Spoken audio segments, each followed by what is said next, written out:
ایک شخص، میں نے کئی مرتبہ اپنی زندگی میں سنا، لوگ کہتے ہیں، کئی لوگوں کو شاید آپ نے بھی سنا ہو، عجیب بے وقوفی، عجیب جہالت ہے یار، کبھی کبھی تو یہ کفر کی حد تک پہنچ جاتے ہیں۔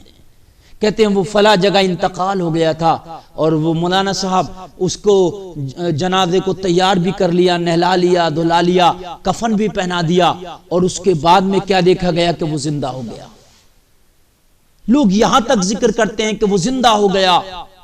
یار ایک بات بتاؤں، قرآن کہتا ہے زندہ نہیں ہو سکتا، ایک سانس بھی نہیں دی جائے گی، موت آئے گی تو آ گئی۔ یہ کیسی بے وقوفیہ ہے، یہ کیسی جہالت ہے، جس کو موت آئی ہے وہ آج تک واپس نہیں آیا ہے، یہ تمہاری غلط فہمیاں ہیں۔ ہاں سکتے کا مرض ہو سکتا ہے، کبھی کبھی ایسا ہوتا ہے کہ انسان کے ہارٹ کی جو ایکٹیویٹیز ہے، جو دل انسان کا دھڑکتا ہے، جو پمپنگ کرتا ہے، وہ رک جاتا ہے۔ کبھی کبھی ایسا ہوتا ہے نبض بھی تھم جاتی ہے، کبھی کبھی انسان مردے کی طرح ہوتا ہے لیکن وہ زندہ رہتا ہے، دل کی دھڑکن تھم سکتی ہے۔ کتنی بار آپ نے دیکھا ہوگا کہ ہاسپٹل میں ڈاکٹر اس کے دل کو پمپنگ کرتے ہیں، یعنی دباتے ہیں ہارٹ کو کبھی کبھی، اور شارٹ دیتے ہیں، الیکٹرک شارٹ بھی دیتے ہیں، اس طریقے سے لگاتے ہیں، اور وہ ہارٹ جو اس کا اوپر نیچے ہوتا ہے، اس طریقے سے بھی کبھی کبھی اس کی سانسیں چل جاتی ہیں، یہ دیکھنے میں آیا ہوگا۔ اور کبھی کبھی بچہ جو نو مولود بچہ ہوتا ہے، وہ پیدائش کے بعد نہیں بولتا، نہ روتا ہے، اور کبھی نہ اس کو سانس آتی ہے، بہت جلد ڈاکٹر لوگ اس کو اپنی انگلی سے اس کو پنچ کرتے ہیں اور ایک دم اچانک سے اس کی سانس آ جاتی ہے۔ تو ایسے کبھی ہوتا ہے دل کی دھڑکن رک جاتی ہے، لیکن یارا مرنے کے بعد کوئی واپس نہیں آیا۔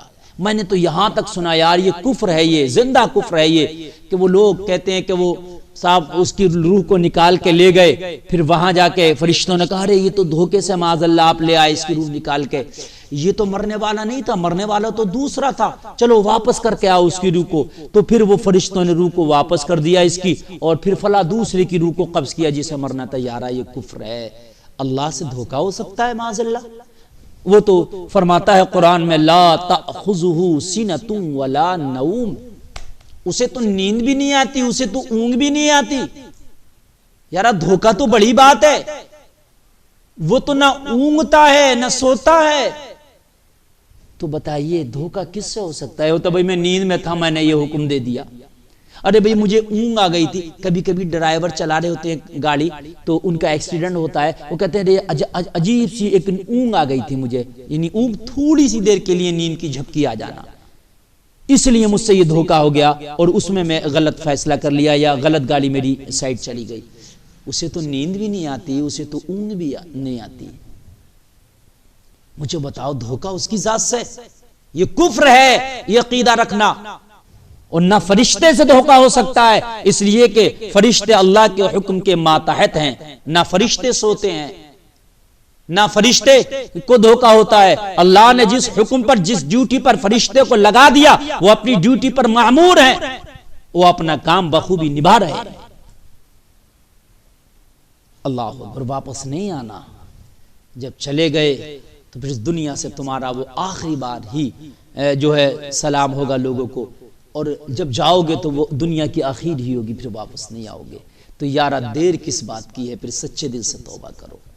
تمہاری موت کی ڈیٹ پہلے فکس ہو گئی ہے، جب موت آئے گی تمہیں اس جگہ خود چل کے جانا ہوگا، تم وہاں خود ہوگے، اور پھر موت کا فرشتہ آئے گا تو واپس نہیں آؤ گے۔ سچے دل سے توبہ کرو، آ جاؤ رب کی بارگاہ میں۔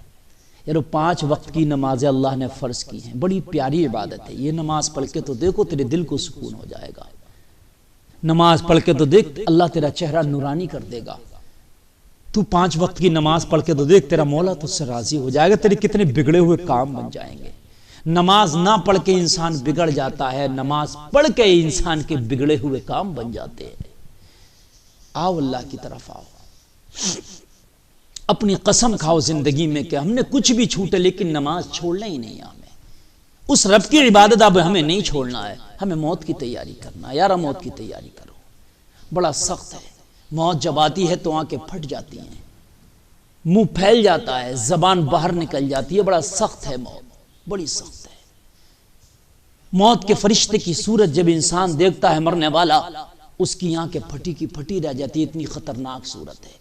کاش موت کے فرشتے کی اصل صورت ہمیں دکھا دی جاتی زندگی میں تو ہم خوف کی وجہ سے کھانا نہ کھا پاتے، کھانا چھوڑ دیا ہوتا ہم نے خوف کی وجہ سے، ہم نے سونا چھوڑ دیا ہوتا، نیندیں نہیں آتی، ہماری نیندیں ختم ہو گئی ہوتی، اس کا چہرہ دیکھ کے ایسی دہشت بیٹھ جاتی۔ لیکن وہ چہرہ صرف موت کے وقت دکھایا جائے گا، اور پھر وہ کیسا چہرہ تھا بتانے کی مہلت بھی نہیں ملتی کہ وہ مرنے والا چہرہ بتا دے کہ اس کا چہرہ کتنا خطرناک ہوتا ہے۔ ہائے ہائے، آپ دیکھتے ہو کہ مرنے میں آنکھیں پھٹ جاتی ہیں، آنکھیں باہر نکلتی ہیں، کیوں؟ کتنوں کا تو موت کے وقت پیخانہ اور پیشاب بھی نکل جاتا ہے۔ بڑا سخت معاملہ ہے یارا، توبہ کرو اس رب کی بارگاہ میں، گڑگڑاؤ اس رب کی بارگاہ میں، آؤ اس رب کی بارگاہ میں، اس اپنے رب کو راضی کرو۔ چند سکوں کے خاطر، تھوڑے سے فائدے کے خاطر موت کو بھول گئے ہم، تھوڑی سی شہرت کیا ملی، ہم قبر کے گڈھے کو بھول گئے، اور نئی نئی پوشاک پہننے والے، کان کھول کے سن لے، ایک دن تیری پوشاک 2 میٹر کا کفن بھی ہوگا، جس کا نہ کوئی برانڈ ہوگا، جس پہ نہ کوئی ڈیزائن ہوگا، جس پہ نہ کوئی ورکنگ ہوگی، اور جس پہ نہ کوئی طرح طرح کے کلر ہوں گے۔ ایک وائٹ کلر کا، سفید کلر کی تیری پوشاک ہوگی، جس پہ نہ کوئی ڈیزائن دیا گیا ہوگا۔ آج طرح طرح کے ڈیزائن کراتے ہیں کپڑوں پہ، ڈیزائنروں کے پاس جا کے ہم کہتے ہیں ہمیں یہ ڈیزائن چاہیے، یہ بوٹا چاہیے، یہ پھول چاہیے۔ ارے زندگی بوٹے اور پھول میں گزار دی تو نے، لیکن کبھی یاد تو کرتا وہ کفن بھی میرا لباس ہوگا، ایک رات وہ بھی آئے گی کہ میں لباس جو پہن کے سوؤں گا وہ بڑا سادہ لباس ہوگا، اس لباس کو کاش تو یاد کرتا تو ان بیل اور بوٹوں میں اپنی زندگی نہ گزار دیتا۔ او بڑی بڑی بلڈنگوں میں رہنے والوں، ایک دن یہ بھی یاد کرنا کہ قبر کا گڈھا بھی تمہارا مکان ہوگا، قبر کا گڈھا بھی تمہارا گھر ہوگا۔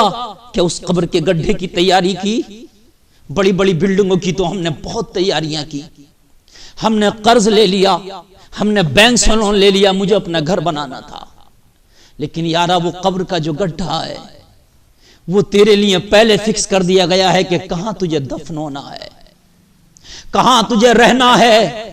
یارا اس کی بھی تیاری کرو۔ وہ اندھیرا گھر ہے، اس میں کوئی روشنی کا انتظام نہیں ہے، اس میں کوئی روشن دان، کوئی ونڈو نہیں ہے، اس میں کوئی دروازہ نہیں ہے،